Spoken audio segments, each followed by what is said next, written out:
Sir మీరేమో గత 10 ఏళ్ళుగా మేము చేయని పోరాటం లేదు కృష్ణా జలాల కోసం. అఫ్కోర్స్ అసలు తెలంగాణ ఉద్యమం ప్రారంభమైంది కృష్ణా జలాల కోసం. మరి అంతా చేశామని చెప్తుంటే అసలు ఆ పాపం అంతా కేసీఆర్దే అంటున్నారు వాళ్ళు. నేను వాస్తవాలు చెప్తున్నా కదా, ఆధారాలు చెప్తున్నా, డేట్లు చెప్తున్నా, మీటింగ్స్ చెప్తున్నా, వీళ్ళ అటెండెన్స్ చెప్తున్నా, వీళ్ళ ఆబ్సెన్స్ చెప్తున్నా కదండి. ఆరోపణ అనకండి దాన్ని. అంటే వాళ్ళు చాలా రోజులుగా మేము పోరాడుతున్నామని వాళ్ళు చెప్తున్నారు ఒక చిట్టా. అంటే దానికోసం కృష్ణా జలాల కోసమే ఈ ఉద్యమం చేసాం మేము, దానికోసమే ఇంత రిజల్ట్ చెప్పమనండి. ఎగ్జాక్ట్లీ అడుగుదాం. Where is the result? Yes చెప్పండి సార్. ఇప్పుడు ముందు మిత్రులందరికీ నమస్కారం. కృష్ణా జలాల గురించి మాట్లాడితే 2 పార్ట్లుగా మాట్లాడాలి. రైట్. ఒకటి 1950 నుంచి 2014 వరకు ఒక భాగంగా, 2014 నుంచి తదంతర పరిణామాలు తెలంగాణలో ఒక భాగంగా. రైట్.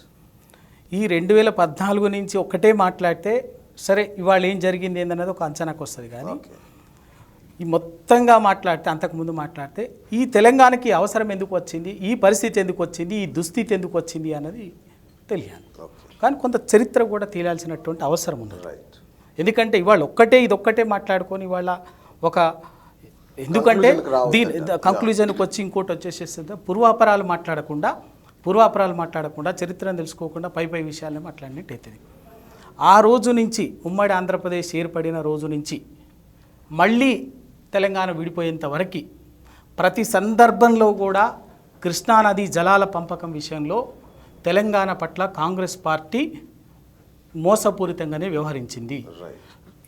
దాని ఫలితంగానే ఇలా దక్షిణ తెలంగాణ, సరే మిగతా మొత్తం తెలంగాణ మాట్లాడితే ఇప్పుడు మళ్ళీ ఎందుకంటే ఇవాళ మనం కృష్ణా జలాలకు మాట్లాడుతున్నాం కాబట్టి పెద్ద సబ్జెక్టు, సాగునీరు అన్నదే పెద్ద సబ్జెక్టు.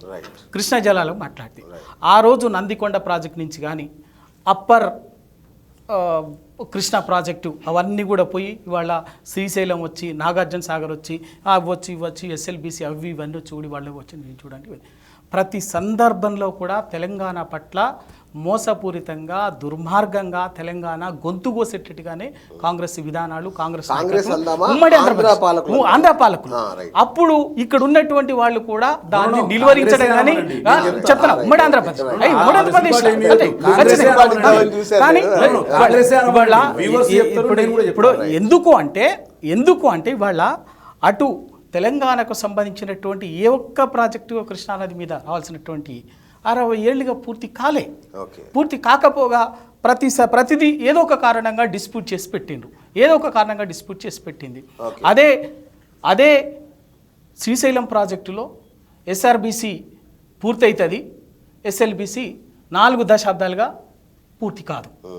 శ్రీశైలం అదే ఆంధ్రాకు సంబంధించిన నాగార్జున సాగర్ సంబంధించినటువంటి ఆంధ్ర ప్రాంతానికి సంబంధించినటువంటి కుడిగట్టు కాలువ బ్రహ్మాండంగా ఉంటుంది, ఎడమట్టు కాలువ దానికి సంబంధించినటువంటి తెలంగాణకు సంబంధించినటువంటి అట్లా ఉంటుంది. ఇట్లా ప్రతిదీ ఇంకా ఎందుకంటే మళ్ళీ తర్వాత ఇవాళ ఎస్ఎల్బీసీ ప్రాజెక్టు కోసం 4 సార్లు శంకుస్థాపన చేసింది ఇదే కాంగ్రెస్ పార్టీ 4 సార్లు. అది మొదలైన రోజు నుంచి ఎన్టీ రామారావు గారు ఒకసారి, తర్వాత మరి చెన్నారెడ్డి గారు, కోట్ల విజయభాస్కర్ రెడ్డి గారు 94లోనైతే 1994లోనైతే ఆ 4వ శంకుస్థాపనకు పోతే కోట్ల విజయభాస్కర్ రెడ్డి గారిని ఆ రోజు ప్రజలు తిరుగుబాటు చేస్తే ఆ రోజు జరిగిన ఫైరింగ్లో 4 చనిపోయిండ్రు ఆగలే. అయినప్పటికీ కూడా శంకుస్థాపన చేయకుండా అప్పటి ముఖ్యమంత్రి కోట్ల విజయభాస్కర్ గారు వెనక్కి వచ్చిండ్రు. ఇట్లా ఈ చేసినటువంటి నిర్వాహకం వల్లనే చేయకపోవడం, తట్టెని మట్టి చేయకపోవటం వల్లనే ఏమైంది, వాళ్ళ పాలమూరు శాశ్వత కరువు ప్రాంతంగా మారింది, శాశ్వత వలసల జిల్లాలుగా మారింది, నల్లగొండ శాశ్వత కరువు ప్రాంతంగా, ఫ్లోరైడ్ పీడిత ప్రాంతంగా, ఒక అత్యంత దయనీయమైనటువంటి మానవ శాపం, మానవ నిర్లక్ష్యం వల్ల వచ్చినటువంటి ఒక దుర్భిక్షాన్ని ఇవాళ ఈ 2 జిల్లాలు, ముఖ్యంగా అయితే 2 జిల్లాలు ఎదుర్కొన్నాయి. ఆ నేపథ్యంలో జరిగినటువంటి ఉద్యమం అయింది. వీటన్నిటికీ ప్రధానంగా ఎందుకంటే ఆ రోజు 2001లో కేసీఆర్ గారు ఆవిర్భావమైన వెంటనే అసలు దాదాపు మొట్టమొదటిగా చేసినటువంటి ఉద్యమం ఏంటంటే అలంపూర్ నుంచి ఇక్కడ దాకా మొత్తంగా ఏంటంటే జల సాధన ఉద్యమం.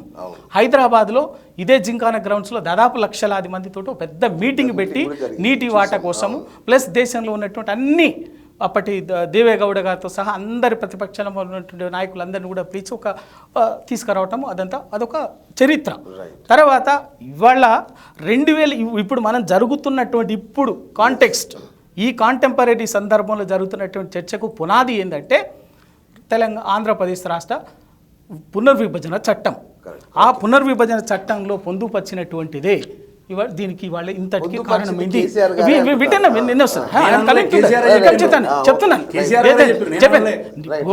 ఆ రోజు జరిగినటువంటి పరిణామం నేనే ప్రత్యక్షరం నేనే రాసిన, చట్టం నేను రాసిన ఎవరు చెప్పలే. సందర్భంలో వచ్చినప్పుడు కూడా రాసినప్పుడు జయరాం రమేష్ గారే రాసిందని కూడా కేసీఆర్ గారు చెప్పిండ్రు. మనం ఉద్యమంలో ఉన్నటువంటి వాళ్ళు అందరం కూడా మనం ఆ జయరాం రమేష్ గారితో ఆ సందర్భాల్లో పోయి మనం కలిసి వినతి పత్రాలు కూడా ఇచ్చినాం, జరిగింది. అక్కడ కేసీఆర్ గారు చెప్పింది ఏంటంటే నేనే రాసిన ప్రతి అక్షరం నేనే అని చెప్పేసి సంతకం పెట్టినా ఇంకా అని చెప్పేసి అది వక్రీకరించి తప్పుడు ప్రచారం. ఇక్కడ జరిగింది ఏంటంటే అక్కడ జరుగుతున్నటువంటి అదంతా కూడా ఏంటంటే ఇంపార్టెంట్ డైలెక్టిక్స్ అన్నిటిని కూడా జరిగేటటువంటి దానికి సంబంధించినటువంటి నేను భాగస్వామిని అనే ఉద్దేశంతో చెప్పినటువంటి స్పిరిట్ని కానీ ప్రతిదీ నేను రాసిన చట్టమే నేనే అప్రూవ్ చేసిన అన్నది కాదు. అట్లా అనుకుంటే ప్రతి సందర్భంలో ఇద్దరే ఉన్నటువంటి మీరే బిల్లెట్ట పాస్ అయిందని కూడా వెటకారంగా మరి మాట్లాడింది కదా, అది కూడా మరి చెప్పాలి. ఎందుకు అంటే ఒక్కరే మాట్లాడింది కదా, అది కూడా ఉంది కదా. ఇక్కడ ఎందుకు అంటే ఆ రోజు అందరం అండి తెలంగాణ రాష్ట్ర బిల్లు పాస్ అయ్యే సందర్భంలో 6 నెలల పాటు తెలంగాణ వినండి నేను చెప్తాను, వినండి చెప్పండి. మీరు మాట్లాడింది ప్రతి పాయింట్ విన్నాను, తప్పకుండా మీరు తర్వాత, ఎందుకంటే ఇది సమాజానికి రీచ్ కావాల్సినటువంటి తెలియాల్సినటువంటి విషయం వాదన.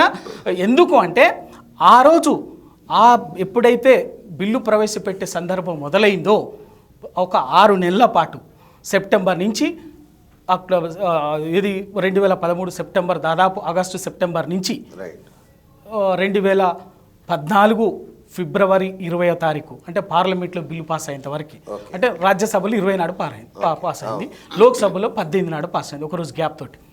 ఆ రోజు వరకు జరిగిన పరిణామాలు ఇక్కడ ఉన్నటువంటి వాళ్ళ మిత్రుడు హర్షవర్ధన్ రెడ్డి గారు కూడా ఉద్యమంలో అందరం ఇక్కడ ఉన్న ముగ్గురం కూడా ఎవరి స్థాయిలో వాళ్ళు ఉద్యమంలో పనిచేసినటువంటి వాళ్ళం, తనలాంటిటువంటి వాళ్ళు. అందరి ఆవేదన ఎట్లా ఉంటుందంటే ఓ స్టేజిలా ఇవాళ నేను చెప్పకూడదు కానీ పేరు తీసుకోవడం ధర్మం కాదు కానీ చెప్తున్నాను. ఒక స్టేజిలా జైపాల్ రెడ్డి లాంటి మహానుభావుడే పెద్ద మనిషే విసిగిపోయి ఏదో ఒకటి రాయలసీమ తెలంగాణ కూడా ఒప్పుకుందాం పట్టరాదు ఉండే అనేటటువంటి విసిగిపోయి నేను తప్పుడు ఉద్దేశంతో మాట్లాడతలేను, ఏం పోదామా అన్నటువంటి ఒక ఒత్తిడి అక్కడ ఎందుకు తెలంగాణ వ్యతిరేకులు తెలంగాణకు అడ్డం పడేటటువంటి వాళ్ళ నుంచి ఉన్నటువంటి స్థితి. ఆ పరిస్థితుల్లో ప్రతి ఒక్కరం కూడా అప్పటికి కూడా ఇక రాయలసీమ అయితే ఎట్లా ఇదంతా సమస్యలు అనేక అట్లా ఆ టైంలో వచ్చినటువంటి రకరకాల చర్చలు, రాయల తెలంగాణని ఉమ్మడి రాజధాని తర్వాత హైదరాబాదు కేంద్రపాలిత ప్రాంతం అని ఇటువంటి రకరకాల ఒత్తిళ్ల నేపథ్యంలో వచ్చిన కాంటెక్స్లో ఆ విభజన చట్టంలో 1-2 కొంత సరే పోనీ ఉదాసీనంగా ఇవాళ ఇంత ఉద్దేశం ఇది కాదు. ఆ రోజు ఏది ఏమైనా తెలంగాణ రావాలి, తెలంగాణ రాష్ట్రం ఏర్పడాలి, తెలంగాణ రాష్ట్రం ఏర్పడిన తర్వాత వీటన్నిటినీ మనం తట్టుకునే శక్తి ఎదుర్కొనే శక్తి తెలంగాణ సమాజానికి ఉంది అన్నటువంటి ఉద్దేశంతో కొన్ని విషయాలని ఇగ్నోర్ చేయటం జరిగింది. కానీ ఆ రోజు విభజన చట్టంలో పొందుపరిచినటువంటి ఈ రాష్ట్ర ప్రాజెక్టుని అంతకుముందు అన్ని రాష్ట్రాల్లో పట్ల ఎట్లా వ్యవహరించారో అట్లా వ్యవహరించలే కాంగ్రెస్ పార్టీ బిల్లు రూపొందించడంలో. ఇవాళ ఇంత మాకు కూడా ఆ రోజు నిజంగా చెప్తున్నాం, మాకు కూడా ఇంత ఇబ్బంది అవుతుంది అనేటటువంటి విషయం ఉండలేదు. కానీ కాంగ్రెస్ ఎందుకు అంటే అంతకు ముందు ఉన్నటువంటి రాష్ట్రాలు ఇప్పుడు మిత్రులు వి ప్రకాష్ గారు చెప్పినట్టుగా అనేక రాష్ట్రాలు ఏర్పడినప్పుడు వచ్చినటువంటి విభజన చట్టాలకు సంబంధించినటువంటి రాసినప్పుడు నదుల నీటి పంపకాలకు వివాదాలను ఎట్లా పరిష్కరించాలో ఏ విధానం అనుసరిస్తున్నామో ఆ విధానం అనుసరిస్తుందేమని అనుకున్నాం. కానీ ఇట్లా మొత్తం ప్రాజెక్టులనే కేంద్రం పెత్తనం తీసుకునేటటువంటిది ఇటువంటి చేస్తుంది అని చెప్పేసి. కానీ కేంద్ర ప్రభుత్వం ఆ రోజు వాళ్ళ ఉద్దేశం కరెక్ట్ కాదు అనేది వాళ్ళ తేలిపోయింది. దాన్ని అవకాశంగా తీసుకొని వాళ్ళ కాంగ్రెస్ పార్టీ ఆ రోజు ఇచ్చినటువంటి అవకాశాన్ని ఆసరాగా తీసుకొని వాళ్ళ కేంద్రంలో ఉన్నటువంటి బీజేపీ నరేంద్ర మోడీ వాళ్ళ తెలంగాణ పట్ల, తెలంగాణకి. ఎందుకంటే తెలంగాణ రాష్ట్రం తెలంగాణ బిల్లు పాస్ అయిన మరుసటి సందర్భంలోనే ప్రతి సందర్భం వచ్చినప్పుడల్లా అమిత్ షా గారు, నరేంద్ర మోడీ గారు తెలంగాణ మీద విషం కప్పుతున్నటువంటి వాళ్ళు, తల్లిని చంపి బిడ్డను తీసిరని, ఇంకోటి తలుపులు మొత్తము తాళాలేసి అన్ని బంద్ పెట్టి బిల్లు పాస్ చేసిరని తెలంగాణ పట్ల విషం కప్పుతున్నటువంటి వాళ్ళు. ఇచ్చినటువంటి ఈ విభజన చట్టంలో వచ్చినటువంటి దాన్ని ఆసరా తీసుకొని ఇవాళ అదే నరేంద్ర మోడీ గారు ఇవాళ తెలంగాణ పట్ల తనకున్నటువంటి వ్యతిరేకతని, తనకున్నటువంటి కక్షని సాధిస్తున్నారు అని చెప్పేసి ఇవాళ ఆయన సందర్భం. అయినప్పటికీ కేసీఆర్ గారు తెలంగాణకు సంబంధించిన ఈ ప్రాజెక్టులకు సంబంధించినటువంటి విభజన చట్టంలో ఉండి కేంద్రము ఎన్ని సందర్భాల్లో ప్రతి సందర్భంలో దీన్ని ముందుకేసినా కూడా ఒప్పుకోకుండా 9.5 సంవత్సరాలు లాక్కుంటూ వచ్చిండు.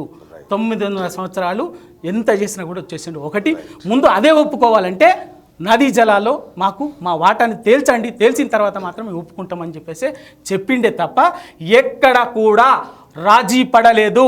తెలంగాణ నీటి వాటా కోసం కొట్లాడటానికి బరాబర్గా కొట్లాడిండు. ఎందుకంటే ఇవాళ ఇందాక మీరు చెప్పుతున్నటువంటి ఇంకొకటి కూడా రాయలసీమ ఎత్తిపోతల పథకం, అది ఎప్పుడైతే ఆయన జీవో ఇచ్చిండో దానికి సంబంధించిన వెంటనే అదే ఇవాల్టి మన ఈఎన్సీగా ఉన్నటువంటి మురళీధరన్ గారి ద్వారా వెంటనే వెళ్ళి Krishna water river management board ఉంది కదా, ఆ బోర్డు చైర్మన్కి అధికారికంగా ఫిర్యాదు చేసిండు. ఫిర్యాదు చేయటమే కాకుండా ఆ ట్రిబ్యునల్ నుంచి దాని మీద చర్యలు తీసుకోమని చెప్పేసి ఆ ట్రిబ్యునల్ ఆదేశాలు కూడా ఇచ్చింది జూలై 31వ తారీఖున.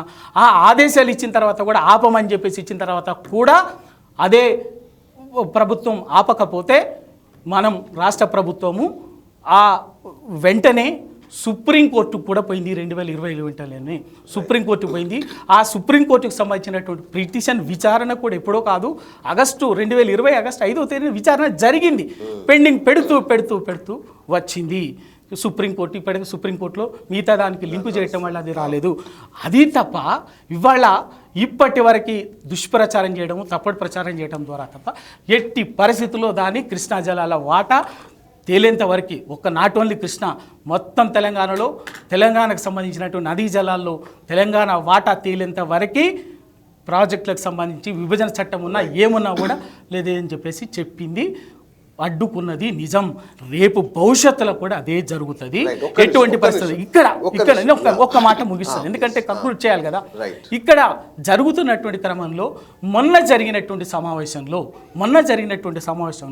ఇవాళ రాష్ట్ర ప్రభుత్వం తరఫున ఎందుకంటే కేఆర్ఎంబి జరిగినటువంటి త్రిసభ్య కమిటీ దగ్గర మన ఆంధ్రప్రదేశ్ ఈఎన్సీ గారు, తెలంగాణ స్టేట్ ఈఎన్సీ గారు పాల్గొని ఇచ్చినటువంటిది ఏంటంటే దానికి సంబంధించింది. అది ఎక్కడ అంటే తెల్లారి మరుసటి రోజే రిలీజ్